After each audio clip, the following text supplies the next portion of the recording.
여러분 안녕하세요. 신학배송의 전원희입니다. 자, 오늘은 홍성사. 홍성사와 함께 두 번째 만남을 가지는데요. 왜냐면 이번에 홍성사에서 새로운 신간이 나왔기 때문입니다. 우리 그동안 어떻게 지내셨는지, 이번 신간은 어떤 책인지 한번 이야기를 들어보도록 하겠습니다. 안녕하세요. 네, 안녕하십니까. 홍성사 마케터 겸 영업자 송민규 주임입니다. 네. 잘 지내셨습니까? 좀 바빴습니다.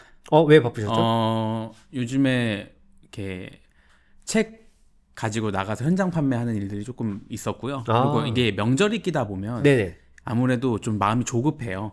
그러니까 명절 전, 명절 후에 해야 될 일들을 빨리빨리 처리를 해놔야 되기 때문에 이게 마음, 이렇게 몸은 쉬는데 마음은 좀 분주함이 있어가지고, 네, 그래가지고 그랬고, 또 신간에 조금 마음을 쓰고 있어가지고, 잘 팔렸으면 좋겠다라는 마음 때문에 분주하게 좀 지나갔던 것 같습니다. 그러시군요. 네. 뭐 워낙 유튜브나 이렇게 영상 촬영을 많이 해보셔서 저는 별 생각은 없으실 것 같긴 하지만 그래도 신학배송에 지난번에 첫 출연하셨고 이제 두 번째 출연이신데 첫 출연하시고 나서 좀 어떤 느낌이셨는지 궁금합니다.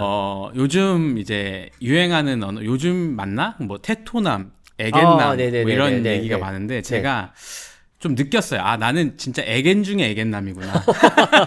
왜요? 왜 그런 생각을 하시죠? 좀 저는 매사에 눈치를 좀 보는 것 같아요. 그러니까 자신감도 좀 결여된 것 같고 그 이유는 이제 이 출판계에 뭐 한 5년 있었긴 했지만 이제 다른 분들하고 비교해 봤을 때는 완전 그냥 애기 수준이어가지고 뭐 나름의 열심을 가지고 한다고 하는데 잘 모르고 하는 것 같은데 이런 생각이 들기도 하고 또 특히 홍성사에 입사를 했기 때문에 50년이라는 세월이 있는 그 어떤 헤리티지가 있는 회사에 제가 막내로 들어와서 내가 회사를 논한다고 여기서 오는 거기서 오는 좀 이렇게 겸손인지 좀 자신감 결연지 뭐 하여튼 그런 것들이 조금 아쉽더라고요. 그러시군요. 네, 지난번에 찍을 때 마지막으로 저한테 이제 목사님께서 하실 말씀 있으면 하라고 했을 때도 뭔가 자신감 있게 빵 하고 나갔어야 되는데 뭔가 눈치 보듯이 이렇게 얘기했던 게 마음에 많이 남았습니다. 그러시군요. 오늘은 눈치 안 보고 말씀하실 건가요? 오늘은 뭐 진솔하게 제가 하고 싶은 이야기들. 네. 근데 뭐 저의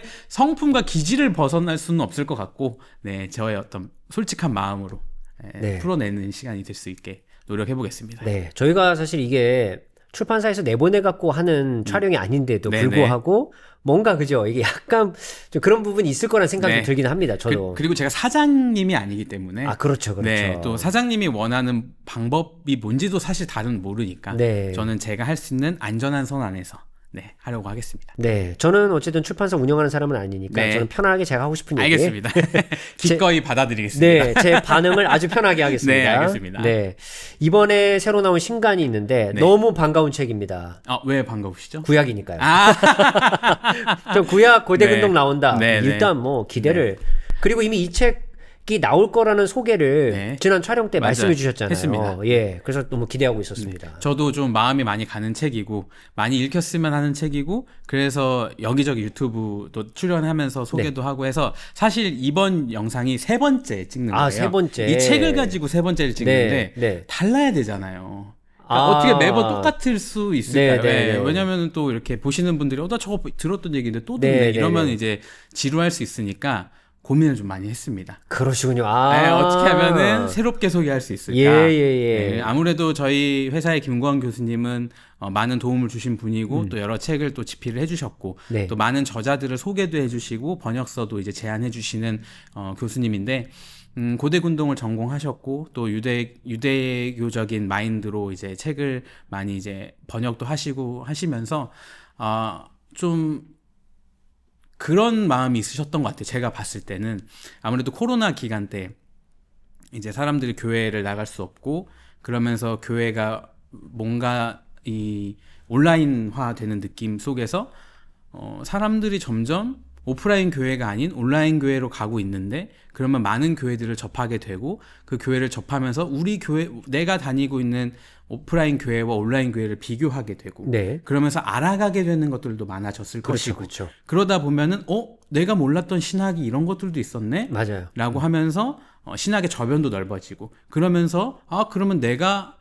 지금 이런 것들을 알고 싶은데 어떻게 알 수 있을까라는 고민들도 하셨을 것 같아요, 성도분들이. 그렇죠. 그런 마음들이 교수님께도 있으셨었고, 그래서 이제는 나도 세상과 소통하는 책이 좀 나왔으면 좋겠다. 뭔가 그런데 본인은 고대근동을 전공하셨고, 네. 구약에 대해서 이제 정통하신 분인데 어떻게 하면 이거를 좀 일반 성도들도 이해할 수 있게 편하게 설명할 수 있을까에 대한 고민이 네. 이 책으로 드러난 것 같습니다. 그러니까 세상과 뭐 말이 좀 그렇습니다만 네. 약간 대중과 네. 어쨌든 본인의 전공은 조금 이제 어렵기도 하고 맞습니다. 되게 학문적이기도 하니까 좀 더 소통할 수 있는 방법에 대해서 고민을 하셨고. 맞습니다. 근데 제가 그 얘기는 잠시 후에 여쭤보겠지만 네. 그때 제 기억에 의하면 제목 때문에 고민을 좀 하셨던 걸로 많이 기억이 했습니다. 나요. 네. 제가 이제 저는 AI 툴을 또 다루고 있어서 네. 이제 PDF로 넣었어요. GPT에. 네네네. 원고를. 네. 그래서 뭐 보안 유지하면서 해가지고 이제 여러 개 쫘라락 해서 리스트업을 저도 하고 직원들 모여가지고 이제 했는데 원래 첫 과제는 구약 거꾸로 읽기.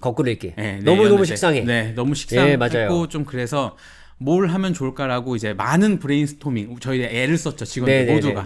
그러다가 이제 구약 다소 의외의 메시지가 어떨까라고 해서 괜찮은데요? 네, 그렇게 해서 이제 구약 다소 의외의 메시지로 책이 선정되게 되었어요. 이건 누가 제안한 제목인가요? 디자이너분께서. 네. 뭔가 그러니까 그랬어요.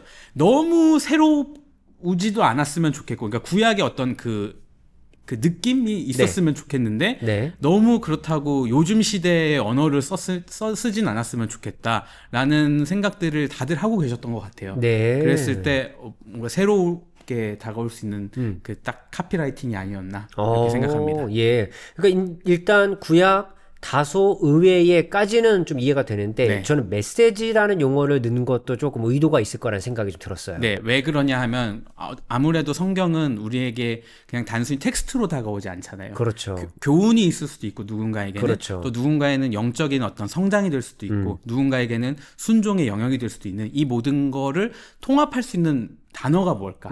라고 했을 때 메시지라는 단어가 가장 의미가 있지 않나 이렇게 생각을 하게 되는 거죠. 근데 그러면 약간 제목 그다음에 서론 이 두 개를 저는 굉장히 책을 선정할 때 중요하게 생각하거든요. 메시지라는 단어가 제목에 들어갔으면 저는 본문에서 메시지를 기대할 것 같아요. 만약 메시지가 안 나왔다. 그러면 제목과 너무 맞습니다. 그럼 저 같은 독자는 메시지를 기대해도 되는 책인가요? 네. 충분히 기대해도 되고요. 그래요? 그리고 메시지에 대한 갈망은 어딜 가나 있는 것 같아요. 이게 기독교뿐만이 아니라 이제 비신자들도 생각을 해보면 많은 어떤 그 저자와의 북콘서트 또 세미나 이런 것들을 참여하는 모습들을 봐요. 그리고 뭐 인터파크 이런 데서 이제 오픈하는 토크 콘서트 같은 거 오픈하는 거 보면 그런 생각이 들어요. 사람들이 바쁘긴 하지만 뭔가 의미를 찾고 싶어 하는 거예요. 맞아요. 중요하죠. 맞아요. 그리고 내가 뭐 그게 이제 기독교 세계관이 아닐지라도 사람들의 어떤 나보다 먼저 살았던 또는 나랑 다른 경험을 했던 사람들의 이야기를 통해서 자신의 어떤 삶을 고민해보고 또 나아가려고 하는 그 메시지에 대한 갈망들이 있다라고 했을 때 우리에게 그러면은 새로운 메시지, 그러니까 익히 들었던 메시지 말고 그런 새로운 메시지들을 우리가 또 듣고 나아갈 수 있게 도움을 충분히 줘야 된다라는 생각을 저도 갖고 있었는데 보니까 느낌이 오더라고요. 그렇군요. 그래서 목사님이 보셔도 충분히 물론 아시는 이야기들이 있을 수 있지만 저희가 22가지의 주제, 그러니까 구약을 모두 다루지는 않았어요. 22가지의 주제를 뽑아서 이걸 어떻게 하면 좀 재구성을 해서 메시지로 우리에게 올게 할 수 있을까를 고민한 책이라고 보면 됩니다. 근데 일단 그 표지에 나와 있는 내용들이 아마 목차일 거라는 생각이 드는데. 네, 맞습니다. 그럼 약간 난해 구절에 속하는 좀 주제도 있고. 그리고 좀 약간 신학적으로 풀어야만 되는 주제도 있을 것 같고 그러니까 여기서 메시지를 과연 어떤 방식으로 풀어냈을까 되게 궁금한데 일단 홍성사의 직원의 입장에서 정말 이 책은 이렇게 구성됐다. 이 책 정말 이것 때문에 되게 장점이 있다. 마음껏 이 책에 대한 소개를 좀 먼저 해주십시오. 제가 한 3가지 키워드를 준비해 왔는데요. 원래는 두 번째 얘기하고 싶었던 키워드인데 그게 뭐였냐면 해석이에요. 해석은 기독교계 교회 안에서 성경을 받아들이는 태도가 들어가 있는데 굉장히 예민하다고 저는 생각해요. 왜죠? 왜냐면은 하나님의 말씀이라는 권위를 인간이 해석하는 행위 자체를 네네. 되게 권위에 도전한다라고 생각하시는 분들도 많이 있고 있죠. 이게 잘못 해석되면은 이단으로 빠질 수 있기 때문에 이 기독교계에서의 해석이란 단어는 굉장히 큰 의미를 갖고 있다고 저는 생각을 하는데 그러면은 이 책을 어떻게 받아들여야 되냐 다소 의외의 메시지라고 했으니 뭔가 지금까지 해석되었던 것과는 다른 의미를 우리에게 주는 것 아니냐 그러면 해석이 똑바로 돼야지 라는 어떤 의견들이 있으실 수 있다고 생각을 해요. 네. 그래서 여러 가지 장치들이 있습니다. 일단은 주석 각주들을 이제 저자 교수님께서 아주 디테일하게 다루셨고요.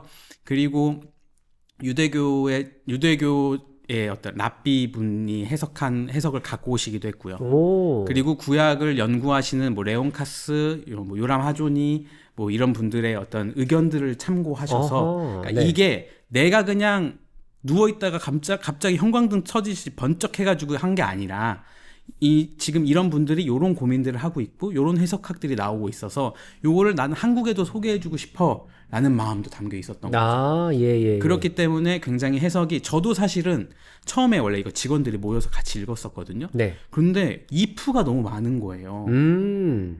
만약에 이랬으면 어땠을까 이랬으면 그래서 처음에는 되게 저도 보수적인 신학을 갖고 있어가지고 이거 이렇게 하면 안 되지 않냐라고 해서 제가 질문들을 정리해서 편집부한테 전달했어요. 나 이거 이해가 안 된다. 이걸 왜 이렇게 해석하는 게 맞냐라고 해서 저자분한테 직접 제가 질문을 할 정도로 저 역시도 질문되는 지점들과 포인트들이 많았었는데 결론적으로는 그것들이 다 팩트일 수도 있고 팩트가 아닐 수도 있는데 그거를 대하는 저의 태도를 보게 되더라고요. 그 태도를 내가 보면서 이거는 아니야 라고 하는 순간 하나님의 무궁무진한 의미를 제가 재단하게 되더라고요. 그래서 충분히 해외 어떤 신학자들의 의견을 잘 담아서 가공해서 나한테 제공했으니 안전한다는 그 기반 하에 여러 가지 if들을 내가 한번 수용해보자 라는 태도로 좀 바뀌었던 것 같아요. 그러다 보니 저의 눈도 좀 띄어진 것 같고 저의 마음도 많이 열렸던 것 같습니다. 이렇게 해석에 대한 부분들을 이야기하고 싶습니다. 네, 그게 하나의 키워드였고 그럼 또 키워드가 2개가 더 있으시잖아요? 제가 최근에 비신자랑 만나서 대화를 하다가 이런 질문을 저한테 하더라고요. 주변에서 이제 전도를 하려고 하면은 필살기 같이 꺼내는 명제가 하나 있대요. 그게 뭐냐면 노아의 방주 때 북극곰은 어떻게 왔냐? 방주에 타기 위해서? 그리고 육식동물들은 거기서 도대체 그 오랜 시간을 어떻게 굶주림을 참았느냐? 초식동물은 먹지 않고? 근데 그 질문을 그렇게 수없이 했는데 한 번도 대답을 들어본 적이 없대요. 만나신 분께서? 목사님들한테 물어봐도 전도를 하려고 오는 그 어떤 사람들 근데 사실 이거는 공격하려고 한 질문이긴 했대요. 그런데 어쨌든 답을 듣고 싶은 마음도 있으니까 공격을 했겠죠. 그런데 그 누구도 대답을 해주지 못했다라고 하더라고요. 그래서 처음에는 저도 그 질문을 듣고 무슨 생각을 했냐면 대화할 준비가 안 되어 있구나. 내가? 어쩌면 기독교가. 어쩌면 교회가. 소통할 준비가 되어 있지 않았구나. 라고 해서 제가 느꼈던 가장 중요한 키워드는 소통이었어요.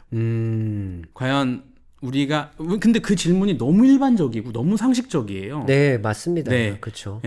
만약에 목사님이 그 질문 받으셨다면 목사님 어떻게 하셨을 것 같아요? 모른다고 할 것 같아요. 전 지금 들어봤는데 예전에 질문 받았었는지 안 받았을지 기억이 잘 안 나요. 근데 지금 제가 어쨌든 생각나는 건 처음이라 생각을 저도 지금 한번 해봤어요. 해봤더니 나도 모르지. 성경에 일단 써있지 않고 그리고 뭐 그냥 하나님이 다 불러 모으셨다 이렇게 말하기에는 조금 너무 우리식의 이야기 같고 나도 정확하게는 모른다라고 말할 수밖에 없지 않을까. 근데 제가 거기서 어떤 작업을 했냐면 저는 나름의 고민들이 있었던 것 같아요. 그 고민을 하다가 이거는 요런 관점으로도 볼 수 있다라는 저만의 어떤 고민들이 있었는데 그걸 여기서 이제 푸는 거는 조금 너무 투머치인 것 같고 그 작업을 하면서 제가 뭘 느꼈냐면 성경은 하나님의 말씀인데 이게 기독교인들한테는 익숙한 언어고 단어지만 비기독교인들에게는 굉장히 뜬구름 잡는 소리일 수 있겠구나. 그러려면 이거를 그들에게까지 전달할 수 있는 소통의 힘이 필요하겠구나. 맞죠. 네. 그래서 저는 이 책을 읽으면서 그 소통에 애를 썼음을 느낄 수 있었어요. 그 정도인가요, 이 책이? 그러니까 이제 처음 페이지부터 창세기 1장을 인문학적으로 읽자라는 키워드가 나오는데, 그렇군요. 거기서 이제 인문학적이 도대체 뭐냐라고 했을 때 그냥 우리가 익히 아는 그런 인문학이 아니라, 구약을 인문학으로 읽는다는 건 구약을 유대인의 관점에서 읽을 수 있어야 된다. 창세기를 유대인의 관점에서 읽을 수 있어야 된다라는 아주 간단한 명제인 거죠. 네. 근데 우리는 너무나도 그것조차도 하지 않는 덮어놓는 믿음. 있었다라는 거죠.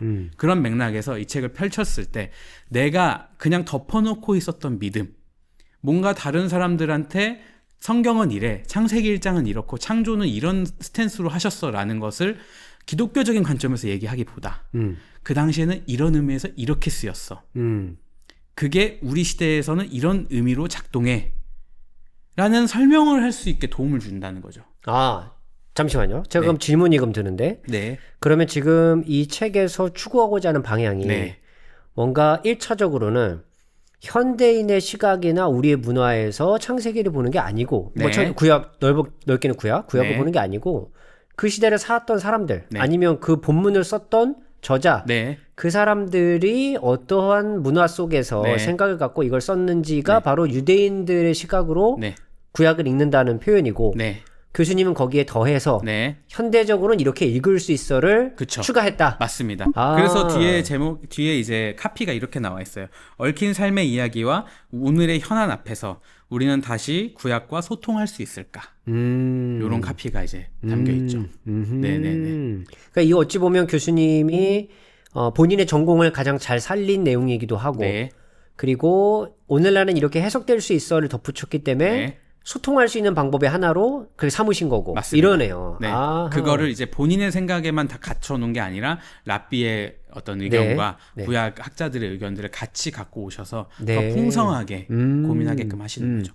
그러면 교수님은 아까 왜 만일 이런 표현을 되게 많이 쓰셨다고 했잖아요. 그러면 어떤 하나의 해석이나 교수님만의 해석을, 물론 이제 주되게 말씀하시지 않겠지만 그 입장을 이야기하시는 게 주가 아니라 여러 해석들을 그냥 소개하는 게 주인가요? 거기에 본인 생각도 넣긴 하지만 그 만일은 사실 제가 읽으면서 느끼는 이프였어요. 그러니까 교수님은 그 의도로 하시지 않았는데 제가 봤을 때 이건 너무 이프 같은데 라고 이제 생각이 들었던 거죠.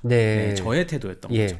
근데 이제 그러면 이런 생각이 또 들 것 같아요. 왜냐면 이게 낯설게, 때로는 뭐 새롭게, 아니면 다른 방면으로 읽을 수 있는 책일 수 있다 보니까 그렇게 해석대로 쫙 소개하고 나면 잘 모르는 성도나 이런 분들 입장에서 되게 혼란스러울 수도 있을 것 같거든요.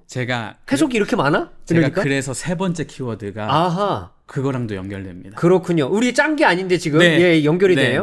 그러니까 제가 기승전결을 제 나름대로 정리를 해온 거죠. 그렇군요. 세 번째 키워드가 뭐냐면 생각이었어요. 저는 이 책을 생각하지 않는 사람은 읽을 수 없다라고 평가합니다.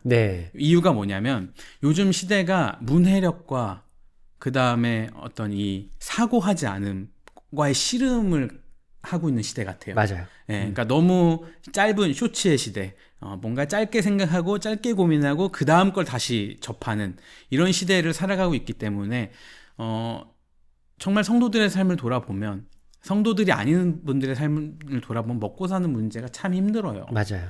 거기에서 하나님까지 생각한다? 이거는 사실 어떻게 보면 많은 요구를 더 하는 걸 수도 있다. 라고 생각을 해요. 근데 제가 요즘에 느끼는 이제 키워드는 뭐냐면 전체주의인데, 이거는 제 개인적인 생각인데, 교회가 너무 개 교회마다 본인들의 신학이 있다고 생각을 해요. 그게 뭐 담임 목사님의 신학일 수도 있고 그 교회 전통일 수도 있고. 근데 그런 것들을 지킬 때 좋은 성도, 그런 것들을 지키지 못할 때 믿음 없는 성도로 평가가 되죠. 구분하는 경우들이 참 많이 있거든요. 그래서 많은 성도들이 애쓰는 건 뭐냐면 요구하는 것을 실행하는 것에만 머물러 있다 보니까 생각할 시간이 없어요. 그러니까 분명히 하나님은 굉장히 많은 스펙트럼을 가지신 분이고 우리가 이해하는 것 이상으로 가지고 계신 분인데, 그분을 어떻게 보면 교회가 재단하고 교회가 틀 안에 넣는 느낌이 많이 들거든요. 그래서 하나의 모습으로 되기를 바라는. 근데 그 모습이 전 전체주의랑 뭐가 다르지? 라는 이제 물음표가 들더라고요. 네. 그런 맥락에서 우리가 생각을 해야 되는데 왜 사는가? 하나님이 존재하는가? 내가 믿는 하나님이 도대체 어떤 분인가? 라는 것을 이해하려면 교회적인 관점에서 그것들을 받아들이고 이해하기보다 내 삶에서부터 시작해야 된다고 저는 생각을 하는 거죠. 네. 그래서 그런 생각들을 하고 계신 분들이 이 책을 보게 되면 하고 무릎을 칠 수 있는 책이 되는 거고 해왔던 대로 하셨던 분들의 삶이라면 이게 뭔 얘기야? 라고 할 수밖에 없지 않을까.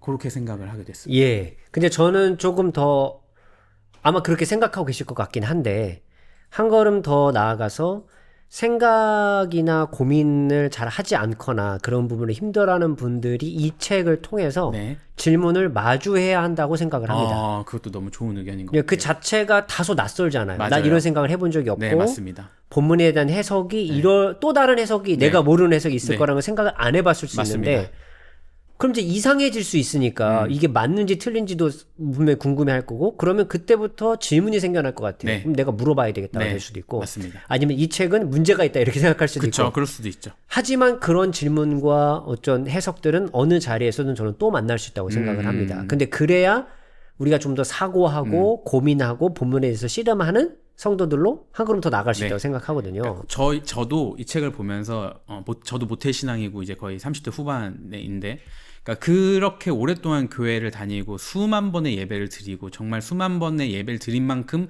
수만 번의 설교를 들었는데 이 책이 새롭더라고요.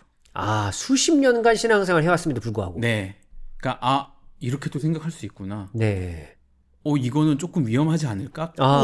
그렇죠. 네. 위험하지 않을까 생각도 들죠. 맞아요. 네, 그렇지만 아까도 말씀드렸지만 한편 또 그 기반이 있으니까 각주들도 다 달려 있으니까 많이 벗어나지 않는 선에서 우리에게 충분히 사고할 수 있는 그런 제안을 할 수 있는 책이구나라는 생각이 들어서 그 부분은 참 되게 제가 개인적으로도 좋았다라고 이렇게 평가가 되고 또 이걸 공동체가 같이 읽으면 좋겠다라고 느끼는 게 뭐냐면 챕터마다 뒤에 질문이 아주 딥하게 있어요. 그러니까 딥하다는 건 뭔가 이제 너무 어렵다 이게 아니라 정말로 아까 말씀하셨던 것처럼 이거 어떻게 해야 되지? 그럼 난 무슨 질문을 해야 되지? 라는 분들에게 충분히 공감할 수 있고 너 사실 이런 삶을 살았는데 요건 조금 어색하지? 그래서 요런 질문도 해봐 라는 느낌의 가이드라인 같은 질문들이 있으니까 그것도 잘 참고해서 같이 공유하고 나누면 좋지 않을까 이렇게 생각합니다. 네, 저는 그 질문이라고 하는 걸 굉장히 사실 좋아합니다. 좋아하고 그래야 한다라고 또 생각하고 근데 이제 이게 그 공부하시는 분들도 그런 것 같아요. 이건 이제 해석에 대한 영역, 특히 이제 소통이라는 키워드를 말씀하셨으니까 성도들도 고민해 볼 만한 주제들로 정리를 하셨다면 맞습니다. 학자들도 어떤 학자가 이런 해석을 제기했을 때 나는 그 해석을 받아들일 건가 아닐까에 대한 건 학자들도 고민을 해요. 네, 맞아요. 근데 그 나름대로 주장한 사람도 다 근거들이 있는데 어쨌든 받아들인 내 입장에서 이 근거를 내가 왜 받아들일 수 없는지 또 이 해석은 내가 왜 받아들일 수 있는지를 또 내가 고민해야 생기잖아요.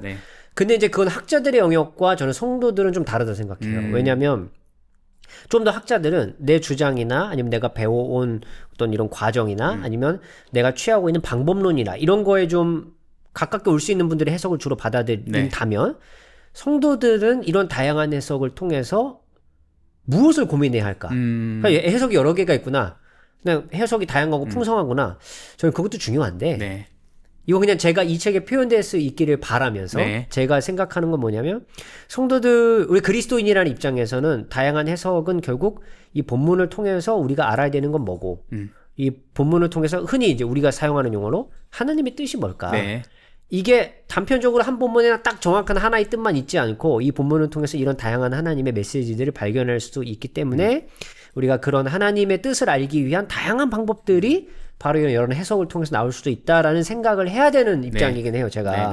그러다 보니까 아마 이 책이 그러면 좀 더 학문적인 입장에서 썼다기보다는 그런 입장에서 성도들에게 도움을 주고 또는 고민을 하고 질문하게 만드는 책이 아닐까라는 기대를 좀 하게 됩니다. 그래서 제가 하나의 예를 그래도 들어주는 게 좋지 않을까 너무 이런 좋습니다. 생각이 들어서 하나를 제가 오면서 뭘 할까를 고민하다가 요셉에 대한 이야기가 담겨 있어요. 여러 가지 주제 중에 요셉이 참 의미가 있다라고 느꼈던 건데 구약을 보는 관점은 크게 요람하조니가 두 가지 정도로 나누더라고요. 하나는 농부의 관점, 하나는 양치기의 관점. 요셉에 대해서 생각할 때? 그냥 구약을 먼저 생각할 구약을 때. 전체 생각할 때. 네, 그래서 이제 농부의 관점은 뭐냐면 이제 제국에 속해서 그 제국 아래에서 이제 일하면서 자기의 지위를 높여가는 어떤 구약 안에서의 그 세계관, 그 관점 하나와 그다음에 양치기, 그러니까 우리가 익히 알고 있는 뭐 아브라함이 본토 친척 아비의 집을 떠나서 그 광야에서 가나안 땅에서 생활하는 모세가 이제 이집트에서 나와서 그 40년 동안 양을 치는 그 신명기에서 천수답 그 가나안 땅에서 하나님이 주시는 그 양식 갖고 살아가야 했던 그런 이 두 개의 세계관을 이야기를 하는데, 요셉은 우리가 생각했을 때는 굉장히 형통하다라는 키워드가 달리는 그렇죠. 인물인데 그렇죠. 굉장히 농부의 관점으로 살았던 사람이라고 하더라고요. 그러니까 결국 요셉은 제국에 속하게 됐고 그 제국 안에서 충분히 기근을 벗어난 상황 속에서도 자기 아버지 야곱과 같이 다시 돌아가지 않았다라는 거예요. 그리고 요셉은 이집트의 어떤 그 이집트 언어로 이름을 바꾸기도 했고요. 그 다음에 자기 아버지를 미라로 만들기도 했고, 그런 것들을 봤을 때 이 사람은 사실 하나님이 말하는 양치기로서의 삶, 하나님만으로 괜찮은 삶을 산 사람이 맞느냐라는 질문이 담겨 있더라고요. 네. 그러니까 우리는 너무 요셉을 생각했을 때 꿈의 사람, 형통의 사람이라고 생각을 하는데 너무 새롭게 다가오더라고요. 그 부분에 대해서는. 예, 그래서 이거는 이게 저 약간 축약했어요. 이 책은 좀 긴 호흡으로 읽으셔야 돼요. 근데 제가 조금 이렇게 짧게 설명하려고 이렇게 축약을 했는데 이런 게 저한테 좀 새롭게 다가오더라고요. 그럼 이 책은 결국 그 한 챕터 한 챕터가 긴 호흡으로 읽어야 되기 때문에 한 번에 다 읽기는 좀 쉽지 않은 책일 수도 있겠네요. 잘라서 읽으셔도 충분히 괜찮습니다. 그렇군요. 네. 그러니까 지금 낯설고 어쨌든 새로움에 대해서 이야기를 해주셨고 그중에서 이제 요셉 이야기를 해주셨는데 아마 그 책을 보시는 분들이 그런 낯섦이나 이런 게 있다면 말씀하신 대로 그런 질문들을 공동체와 함께 나누고 아니면 뭐 주변의 선생님들이나 뭐 목회자들과도 좀 한번 토론해 보셔도 좋은 주제가 되지 않을까 생각이 좀 듭니다. 뭐 목회자 성도 할 것 없이 읽는데 크게 어렵지는 않고요. 고민하는데 충분히 도움이 될 수 있다고 생각합니다. 네, 감사합니다. 그럼 책의 내용은 제가 충분히 이제 이야기를 한 것 같고 우리 출판사 입장에서 난 이런 독자들이 이런 분들이 이 책을 꼭 읽으면 좋겠다. 설교를 하는 목회자는 사실 설교에만 힘쓸 수 있는 시대는 아니라고 저는 생각해요. 여러 가지 교회 행정적인 문제나 또 신방 너무 중요하죠. 그런 것들을 하다 보면 어느 순간 설교가 후순위로 밀리게 되는 경우도 있고 그냥 책에 있는 내용들을 그대로 써야 되는 상황이 올 때도 많이 있고 또 반복되는 메시지 때문에 지쳐 계신 분들도 있다고 저는 생각을 해요. 여러 가지 이유가 있겠죠. 그런 분들에게 새로움을 줄 수 있는 책이라고 생각을 해서 일단 목회자분들 편견 없이 한번 마주해 보면 어떨까라는 생각이 들고요. 성도분들도 지금 고민 중에 계시다면 내가 믿는 하나님이 누구지? 특히 구약에 대해서 질문이 많으신 분들은 구약에서에 나타난 그 하나님의 의미랄까? 그 여호와로서의 어떤 그 하나님을 묵상할 수 있는 좋은, 그러니까 예수님이 아닌, 신약에서 예수님이 아닌 그 구약의 여호와 하나님을 묵상하기에 참 좋은 책이라고 저는 생각이 되기 때문에 그런 하나님에 대한 궁금증이 계신 분들에게 충분히 읽힐 수 있다, 이렇게 생각합니다. 네, 감사합니다. 오늘 홍성사의 신간을 여러분에게 소개해드리겠고요. 이 해석은 시대가 지나고 시간이 지나면서 계속 발전해 오고 다양한 방면으로 접근을 합니다. 그래서 해석을 접하는 우리들은 어쩔 수 없이 낯섦을 마주해야 하는 게 어찌 보면 당연한 일이 아닐까 생각합니다. 그럼 또 우리는 질문이 생겨날 수밖에 없겠죠. 또 그 질문을 하고 질문에 대한 답을 찾아가는 데가 또 교회이고 공동체라는 생각을 해봅니다. 그런 의미에서 구약을 조금 낯설게, 좀 새롭게, 다른 방면으로 접근해 볼 수 있는 이번 책, 여러분에게 아마 너무너무 좋은 책이 될 거라고 생각을 하고요. 이번에 나온 홍성사의 이 책 우리 많이 사랑해 주시고 앞으로도 좋은 책을 낼 수 있도록 우리 홍성사 많이 응원해 주시면 좋겠습니다. 감사합니다. 저는 다음에 또다시 여러분을 뵙도록 하겠습니다. 감사합니다. 감사합니다.